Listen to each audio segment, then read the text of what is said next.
para hablar sobre estos temas que tienen que ver con la educación y que tanto nos interesa y que tanto está en boca hoy por hoy, no solo por las pruebas PISA, sino porque estamos cerrando un año que ha sido bastante complejo con muchos cambios. Hemos convocado al doctor Daniel Ricart. Él es educador reconocido a nivel internacional y amablemente nos ha atendido en esta ocasión para poder dialogar. ¿Cómo le va, doctor? Buen día. Hola, Karina, ¿qué tal? Buenos días. Gracias por llamarme. Bueno, un placer que nos atienda, que podamos dialogar. ¿Cuál es el camino? ¿Por dónde va el tema de la educación? ¿Qué estamos haciendo bien? ¿Qué estamos haciendo mal? Bueno, la educación necesita en nuestro querido país y en todo Sudamérica una reforma muy importante que tenga que ver con la calidad educativa. La verdad es que en las últimas décadas se ha gastado mucho de lo que se invierte del PBI en educación en reformas que son cosméticas o superficiales, como cambiarle el nombre a los ciclos de DGB y polimodal, como reformular acá en la ciudad de Buenos Aires todos los profesorados bajo la órbita del UNICABA, pero la verdad que se trabaja muy poco en mejorar la calidad de nuestros profesores. Hace 25 años aproximadamente que están apareciendo nuevas ideas, nuevos conceptos que vienen de a poco revolucionando el tema de la psicología cognitiva, ¿no? Sí. Nuevos conceptos que han revolucionado el campo de la psicología educacional, pero que no han llegado a la escuela, como la inteligencia múltiples, la neuropsicoeducación, uno lo escucha mucho a Facundo Manes, las teorías de la mente, la inteligencia emocional, la productividad cooperativa, el pensamiento visible, etcétera, etcétera. Y realmente muy poco de esto ha llegado a las aulas. Entonces creo que lo que tenemos que hacer es fundamentalmente trabajar con las maestras, sentarnos con ellas y trabajar codo a codo, primero para que empiecen a detectar quiénes son los chicos que tienen problemas, quiénes son los chicos que tienen alto potencial intelectual.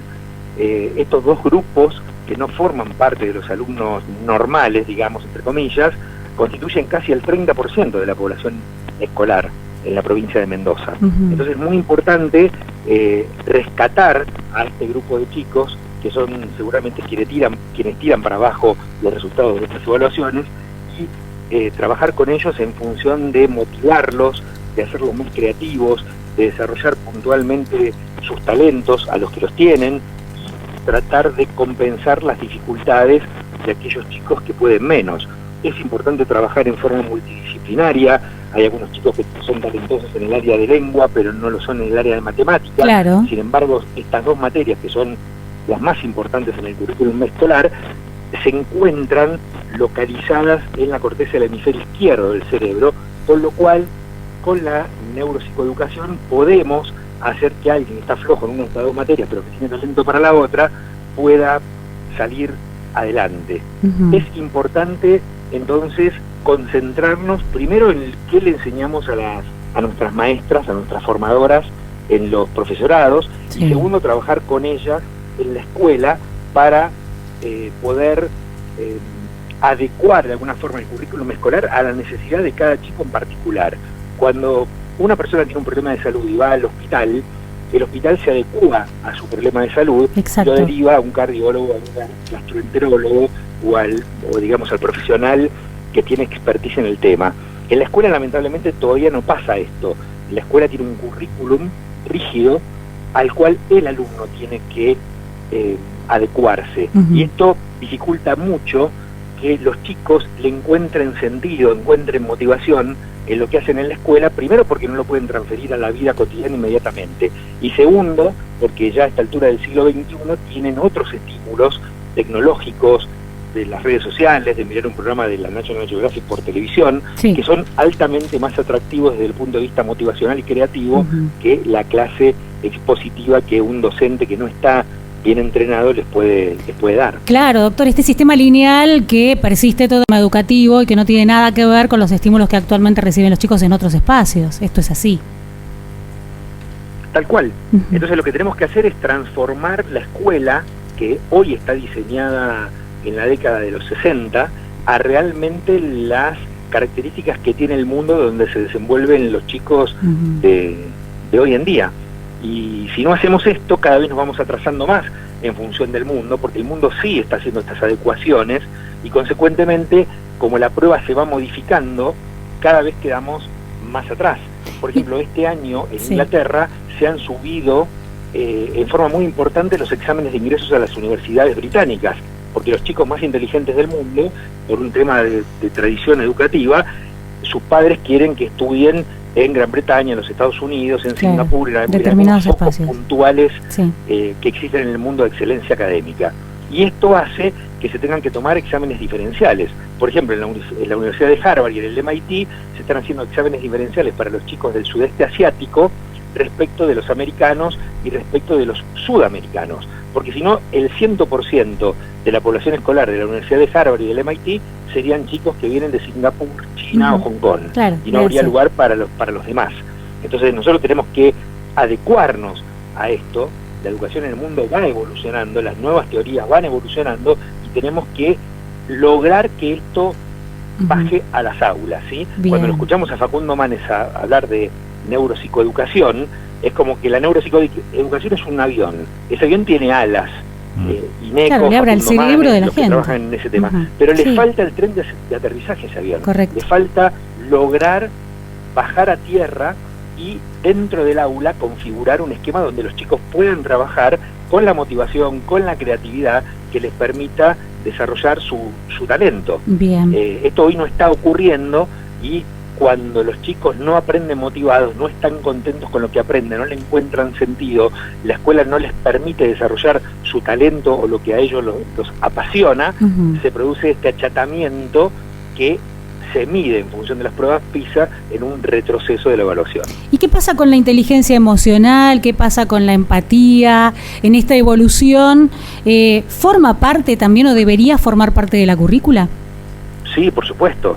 La inteligencia emocional es una de las grandes inteligencias, de las 8 grandes inteligencias que existen, y tiene mucho que ver fundamentalmente con el desarrollo del talento interpersonal. Y casi no hacemos nada con eso. Insisto, se le da como eje central espacio a la matemática y a la lengua, pero la capacidad de liderazgo, la capacidad de pensar, de relacionarse con uno mismo, de relacionarse con los demás, de resistir presiones sociales adversas, de liderar un grupo, positivamente hablo, claro, es un talento que tiene que ser desarrollado en la escuela, porque si no, el alumno talentoso que tiene esta configuración, este mapeo cerebral, pasa a ser un alumno más, pasa a ser un alumno desapercibido, un talento que se desaprovecha, un niño que no desarrolla su potencial y además, por lo tanto, se aburre y puede convertirse en un alumno conductualmente hasta conflictivo.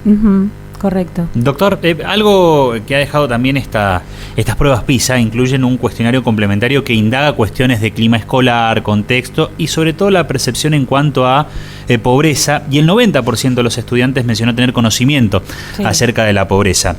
¿Cómo contextualizamos lo social y los establecimientos que lamentablemente en los últimos años se han convertido en comedores más que centros de educación, para incluir precisamente a estos alumnos que necesitan de la educación? Siempre recuerdo a Facundo Manes esto de la alimentación va siempre de la mano de la educación, y lo que necesitan los chicos es poder comer para poder tener energías y poder pensar y poder crecer. ¿Cómo lo contextualizamos a esto también? Bueno, Esteban, tu pregunta es muy, pero muy importante y tiene 2 o 3 aristas que tenemos que analizar. Primeramente, quienes trabajamos en el desarrollo del talento infantil, generalmente encontramos que los chicos pobres tienen mayores potenciales intelectuales y creativos que los chicos de familias pudientes, siempre y cuando no tengan dificultades alimentarias. ¿Por qué? Porque uno de los grandes estímulos para el desarrollo de la inteligencia, que es adecuarse al medio que a nosotros nos rodea, lo genera esta estimulación negativa que tiene, por ejemplo, tener que construirse sus propios juguetes porque no tienen acceso a ellos, tener que desarrollar de alguna manera un lenguaje propio para comunicarse porque no tienen acceso al material escrito. Y fíjate que si vos mirás la medición de la calidad educativa del CIPES en las escuelas rurales de Mendoza, vas a encontrar que algunas, como Lagunitas de San Miguel, que es una de los que están en los lugares rurales agrestes más pobres, tienen mejor nivel de calidad educativa que las escuelas donde asisten los chicos pudientes. Ante la adversidad. Es decir, que no necesariamente la pobreza, aunque sí la desnutrición, están relacionada con el bajo rendimiento educativo. El problema sí tiene que ver con la segunda parte de tu pregunta, que es que el colegio está absorbiendo a los chicos para que nadie quede fuera de la escuela, pero una vez que están adentro no saben muy bien qué hacer con ellos, más allá que contenerlos y alimentarlos. Por supuesto es muy importante que estén alimentados, que no estén en la calle, ¿sí? Pero ahora tenemos que dar un paso más y empezar a trabajar cuáles son las estrategias didácticas para que estos chicos puedan salir adelante. Una de estas cosas que podemos rescatar, por ejemplo, de la Escuela de Lagunitas de San Miguel, es que el profesor y el director de la escuela tiene chicos mezclados de diferentes edades, y esto genera una tutoría natural de los alumnos más grandes con los más chiquitos, y esto sirve para potenciar a su vez su talento. Claro. Entonces, qué bueno. El tema de pensar que todos los chicos que tienen dificultades desde la pobreza no tienen futuro desde el punto de vista educativo, no es tan así. Perfecto. Hay otro tema que tenemos que abordar acá, que es una mezcla de tu pregunta y de la pregunta de Karina con la inteligencia emocional.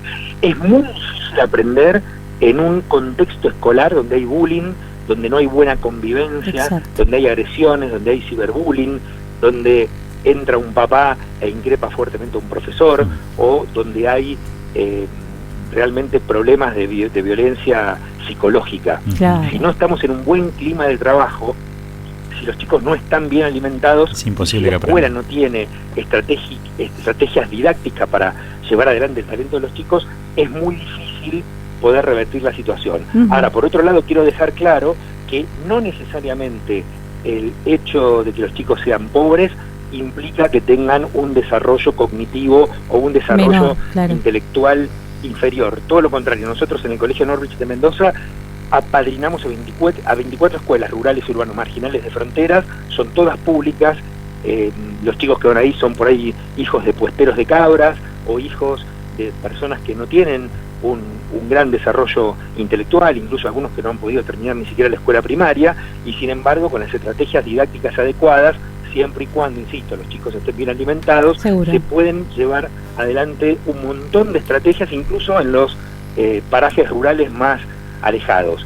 Muchas veces las estrategias didácticas tienen que ver con la empatía del docente con los chicos, con la capacidad de percibir por dónde pasa su creatividad, por dónde pasa su motivación, y generar estrategias didácticas que no tienen que ser sofisticadas, pueden ser muy simples, como los métodos de casos, es decir, enfrentar a los chicos con una situación real, rural, concreta, que tiene que ver con el transporte de su casa a la escuela, que tiene que ver con el clima, que tiene que ver... Que la Jota se aprenda con la jarilla y no con una jirafa, por ejemplo, cosas más cercanas a la realidad. Doctor, estamos totalmente de acuerdo y creemos que tenemos una oportunidad, ¿o no? Hay un cambio de gobierno, hay posibilidades de hacer modificaciones y sabemos que estuvo reunido con el presidente electo. ¿Hay perspectivas de generar cambios que tengan que ver con el sistema educativo, los que se necesitan? Sí. Hay una visión realmente, más allá de lo que dicen las pruebas PISA, que estamos haciendo las cosas no del todo bien. Y necesitamos no hacer, insisto con lo que dije al principio de la nota, no una reforma educativa estructural que en Latinoamérica en promedio se hace una cada 4 años y medio y cada vez estamos peor. Sí creo que tenemos que apuntar fundamentalmente a la capacitación de los docentes.